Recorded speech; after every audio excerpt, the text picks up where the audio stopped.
So the next question is about outgrowing fear of death.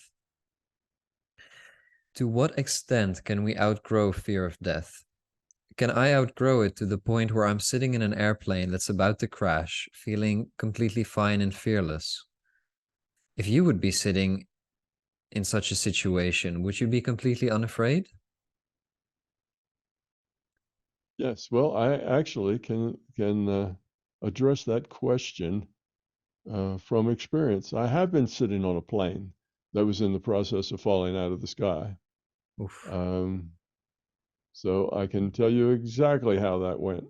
I was in an airplane coming out of Buffalo, New York, heading to Virginia, and it was a small plane, like it was a military plane, small plane, seat maybe 5 people, 4 or 5 people, pilot, a co-pilot, and 4 passengers, I think was its max, something like that.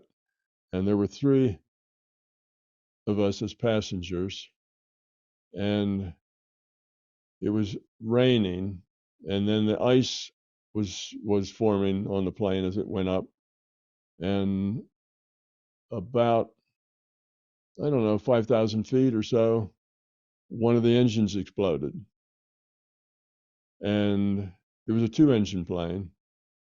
And the guy who was the ranking officer, he was kind of a young guy that really didn't have so much experience. But fortunately, there was an older guy in there who was his junior by rank, but his senior by experience. So he kind of told the guy what to do and how to do it. And the guy responded well.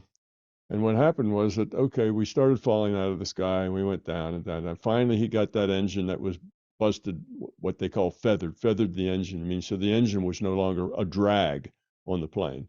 If the engine is still hooked to the drive shaft that, makes the plane move, then actually going through the air is like going downhill with your car in gear, it drags the car. Well, it was dragging, and as it was dragging, the plane was falling out of the sky because the one engine couldn't overcome that drag.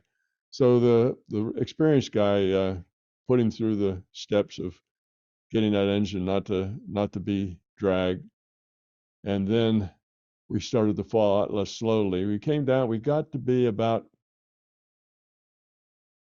oh, I don't know, maybe 300 feet altitude, and the plane leveled off a little bit, and we were flying about it. We were lower than high buildings. High buildings were higher than we were. This is flying over the city of Buffalo, New York, fairly good sized city. So the skyscrapers we were about half their height, and the second engine, which was now the only engine, started to stutter. It would cut off. What he was doing is he was trying to build a little altitude to get us a little more up off the ground. And he had turned the plane around and we were headed back to the airport. We were maybe 20 miles out from the airport, which isn't too far. So he turned the plane around, and the second engine, as he was pushing it to get us just up a little higher, it couldn't stand that extra fuel. And as soon as he tried to push it a little, the engine just shut off. And when it shut off, then there were no engines. And we didn't drop like a rock, but we were on a fast decline. So then he'd back off it a little bit and it would restart. And then the plane, whatever altitude it was at, it'd kind of stay there. And it would, and then it would shut off and then it would restart. So about every, oh, I don't know, maybe about every 20 or 30 seconds, the engine would shut off, stay off for about a second or a half second, and then restart. And the ride back was not too fast. We were going slow, and it was about 20, 30 miles or something. So it took us about 20 minutes, probably less than a half hour to get back to the airport. And when we got back, they had all the fire engines and, all the cars, because it was just everybody get out of the way. We're coming in and landing. Whether we could get that far or not, you never know from second to second. So I was in this airplane at, I don't know where we were when we finally ended up leveling off, but high enough to avoid the trees, I don't know, 50 feet, 60 feet in the air, something like that.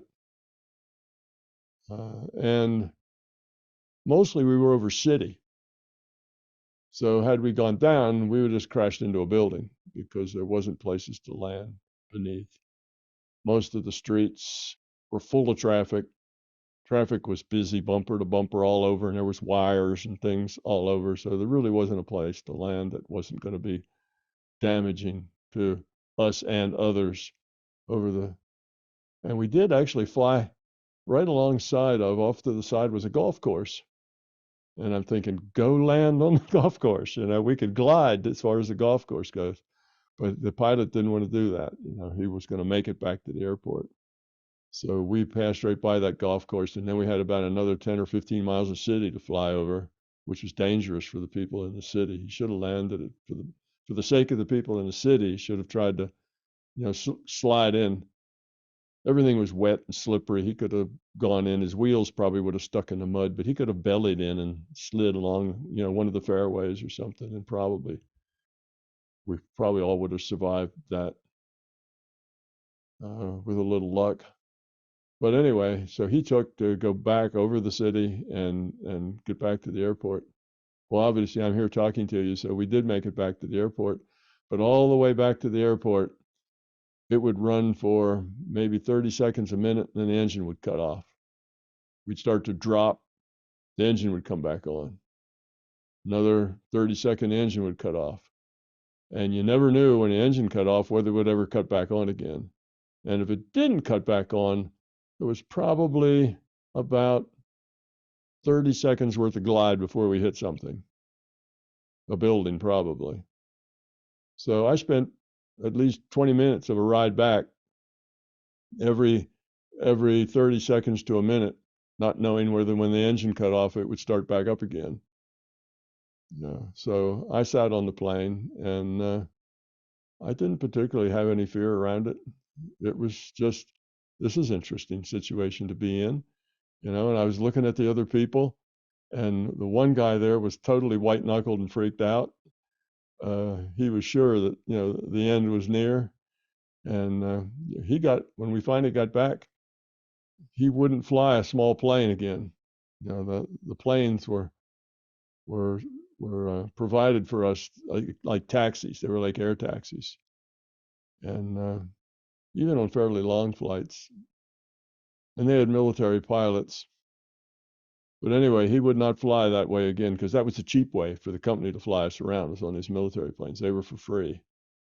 Otherwise, you'd get an airplane ticket. So he refused to go TDY. That's a business trip, unless he flew a commercial plane. That was the only way he would do it. Me and the other guy, we flew again in those planes, and it wasn't that big a deal. We figured, well, that happens, but we're still alive, so you can survive things like that. So anyway, the one guy and myself, we weren't too badly shook up by it or that worried by it. It just was either going to die or we weren't. We were going to hit a building and go up in a big flame because it just filled the tanks up with gas. We were just leaving on a long drive from New York to Virginia, which is a pretty long way. So the tanks were full. Anything we would have hit would have been boom, and and we would have made a big hole in any building we hit. We were like a flying gasoline bomb. So it was 20 seconds to death for 20 minutes. Wow. And I got back, and no problem. They got us another Army plane, and I got back in it, and we did it again. But this time we made it all the way. The other guy refused. He went up and sat and waited for to get a commercial flight home. Yeah, so I've been in an airplane like that. So it wasn't fearful. It was just interesting. It was an interesting situation that you just figure, well, any minute or any second now, I could have another 30 seconds to live or 20 seconds to live before we hit something. And then you wait. The engine would cut off, and you'd wait for it to come back on. And those seconds that it would take to come back on really seemed long. they were they were long. They were probably only like a single second or two, but those were long second or two. You know, wait for that engine to come back on. You say, "Come on, baby, come on, fire off again." You know, it's just like like that. It was running and stopping, running and stopping. So I think each time it came back on, he'd gain probably 10, 15 feet of altitude. And each time it cut off, he'd lose 10 or 15 feet of altitude. And by the time we got back to the airport, we were just high enough to clear the fence to get onto the runway. Just, we were only about 20 feet off the ground, maybe 10 feet off the ground. Just got over the fence. And he landed the plane and it coasted to a stop, and the pilot just collapsed over the wheel. He just was done. Wow. He was done. So yeah, so it's funny that you say about flying in an airplane because I had just exactly that experience, but I had it over and over again. You know, every I don't know if you've ever heard engines that do that or not, but they'll run and then they'll cut off. You know, you know, and it just kept cutting off and Yes. starting back up again. Yeah, And good old days. um, so you didn't have any thoughts of like, my wife and children, I'm gonna I leave them did, but I behind. thought I said, well, I got life insurance, you know, and I got some with the business, and I've got a little bit. They don't have a lot, but my wife had a decent job, and I figured, well, they'll do all right. You know, it's just life. You know, those things happen. People have to go on and do what they do.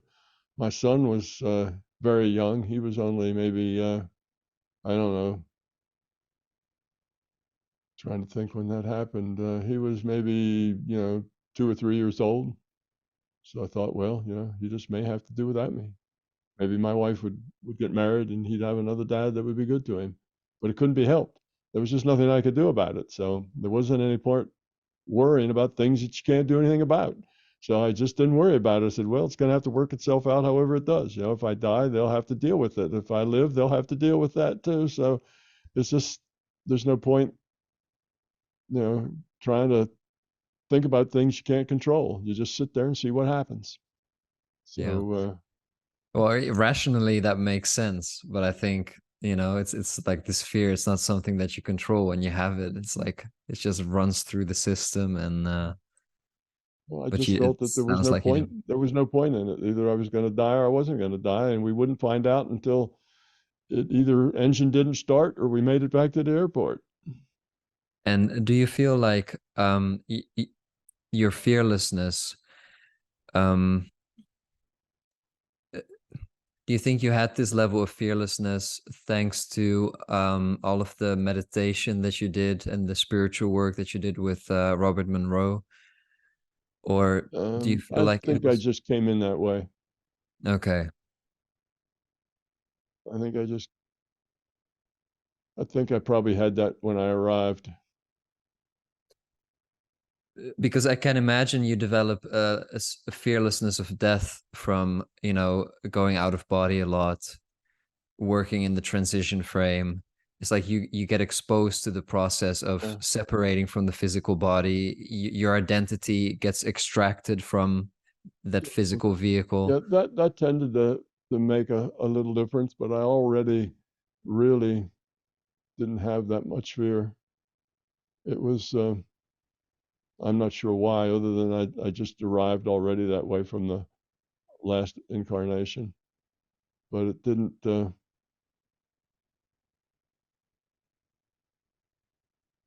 I wasn't a. I did like taking risks as a child, but I always thought that I was taking uh, well thought out risks.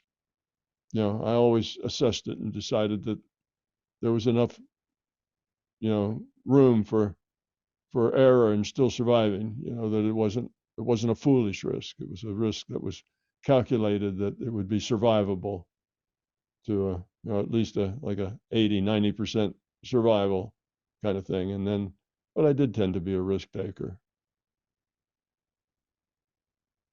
Okay. And so a part of my question was, What concrete and practical steps can one take to reach such a level of fearlessness of death? Well, I think the first thing would be to understand who you are, that you're consciousness and you're immortal. You're not going to die. Your body will die, but that's just an avatar. The real you is the consciousness, and you will live on. The body will die, and that avatar, of course, all the other avatars that depend on that avatar, like your wife and children, they'll have to get along without you and so on. So it's not that it doesn't wreak some havoc and change things. It changed a lot of things, but people will adjust and get over and go on, and it'll be however it is. Those things happen. People deal with them. You don't have a choice but to deal with them. So I don't see it as like a horrible, terrible thing. It's just it would be unfortunate. My son would have probably would be the one that would be damaged the most. Uh, but nothing I could do about it. So I didn't see any point in really worrying over what the result was going to be. We just have to wait and find out. So that was kind of the attitude. But yes, if you learn to go out of body, you learn to meditate, you understand that your consciousness and that you are immortal, and the avatar, though it's an important thing, and all of its relationships are important, but it's one of thousands. You've done this many, many times. You'll do it many, many times more. It's the way the game's played. And sometimes, you may die early. You may get run over by a truck. What do they say? Sometimes you get the bear, sometimes the bear gets you. That's part of the uncertainty in life. Every time you get in your car and go drive someplace, you could be in a fatal automobile accident or a fatal plane ride or get a fatal disease or whatever else. Once COVID went through, there were a whole lot of people that died that weren't planning on it. It just came and happened to them, and 2 3 weeks later they're on a ventilator and then they're dead. So it happens. Families have to adjust, children have to adjust, wives and husbands have to adjust, and it just is part of life here that those kinds of things happen. Life is risky. Nothing is guaranteed here. So I just kind of had that attitude even as a pretty young child. And then once I was, when I was very young, I did go out of body and I did have those experiences. So maybe that helped. Now that I think about it, the fact that I was doing out of body at like 6 7 years old, and I maybe just had that internal knowing that it, this physical reality was an illusion, and that it wasn't, death was not such a big deal. Although they never really lectured me on that or told me anything about it, but maybe I just came to that conclusion on my own. Or maybe that didn't have anything to do with it. Maybe I just came in that way. But I think once you understand the nature of reality, it kind of pulls the fangs out of death. Death isn't such a big deal. You'll go on, you'll find another spot, you'll grow up, you'll make choices, you'll evolve or de-evolve, and then you'll do it again. And sometimes you get taken out early. Sometimes the bear gets you.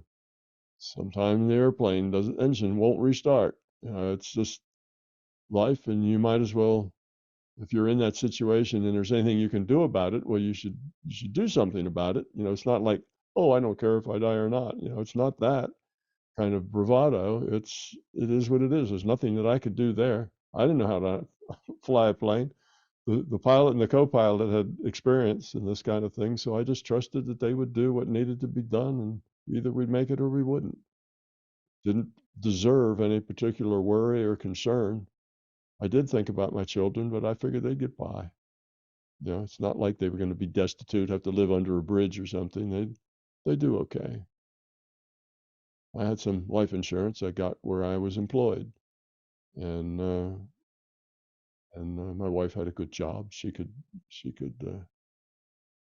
support our child okay with her job. So it'd just be a difference.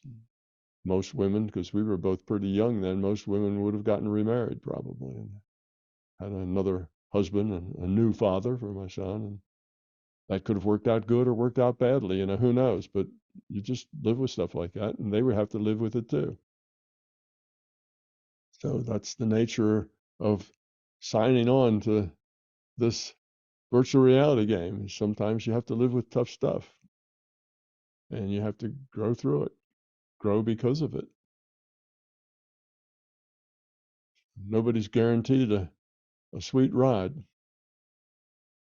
So that's just was my attitude. Yeah, I thought about it, but I figured they'll be all right. They'll have to deal with it. And I didn't think much more about it. There wasn't anything I could do. I couldn't, there wasn't, you couldn't go online and try to get an insurance problem, policy real quickly on the way back to the airport. There were no laptops in those days. There were no computers like that. There were no personal computers. So there really wasn't anything you could do. There weren't any cell phones either. So you couldn't call anybody up, say goodbye. You just wait to see what happened. No other choices really. So choosing to be upset or annoyed or frightened about it is just dysfunctional. See? So when that plane finally landed safely, didn't you have any sense of like, whew, Yeah, like sure. Sure. relief? And the plane got back. It's like, okay, I see the airport now. All right, are we going to make it? Okay, are we going to make it over that fence or the wheel's going to hit that fence? I Right. couldn't tell. Well, we did. Wheels did get over top the fence, and then it was like, well, now all we got to do is drop down on that tarmac. This is good. So at that point, I knew before it dropped down that it was going to be good. So I just waited and says, okay, guy, land it. One more thing to do. Just put it down, and he did, and it rolled to a stop, and that was it. Doors open. We got out. I got out with my briefcase, walked over to, walked down the runway to some other place, and went up and got in. And they ordered another plane up. We had to wait for a while and got back on another little plane, just like the same plane that crashed. We Just got right on the next one. got right on the next one and Wow. took off. Yeah. Incredible.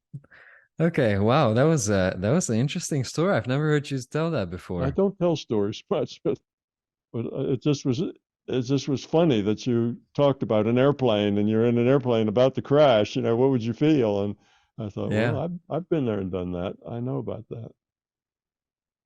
Okay. Yes, I So would be unafraid. I would just accept it as whatever happened would happen. There's going to be a random draw from the probability, the distribution of possibilities that engine is going to restart.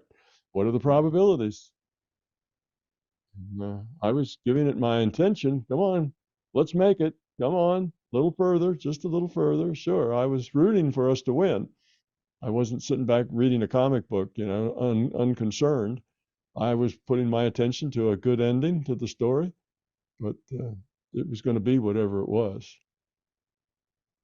yeah, Actually, had that's I been in a panic or something, I wouldn't have been able to lend my attention to a good ending.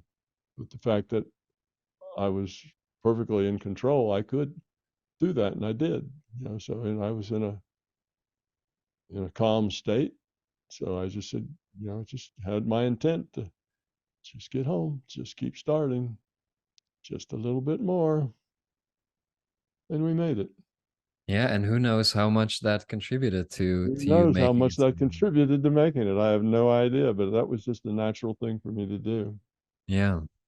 So the steps you can take is to learn who you are, learn that you are consciousness, you're immortal, and life happens here in lots of random ways. It starts and ends in many random ways.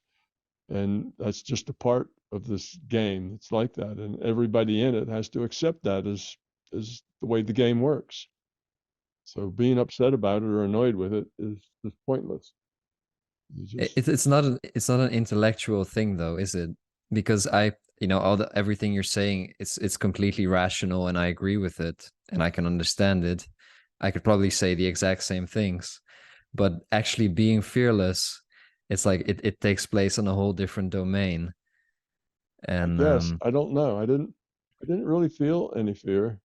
I was just entirely rational. And I thought about it, like I said, I thought about the kids, figured they could, the kid take care of themselves. And I thought about putting some energy into the plane, making it back, and then I just waited. So I was rational, I acted rational, and I didn't notice anything else bubbling up that wasn't rational. So I would just assume that there really wasn't any fear there. I was just a rational being stuck in a tight situation, hoping for the best. Okay. All right. I do know that I had some experiences. For example, this experience that you describe as connecting with the LCS. I've experienced that, and in those states, I do have this complete fearlessness of death, and there's this absolute inner conviction of that what I am is immortal, even though I wouldn't be able to explain it rationally, but just like Right. in the being level, there's this knowing, Yes. just unquestionable knowing.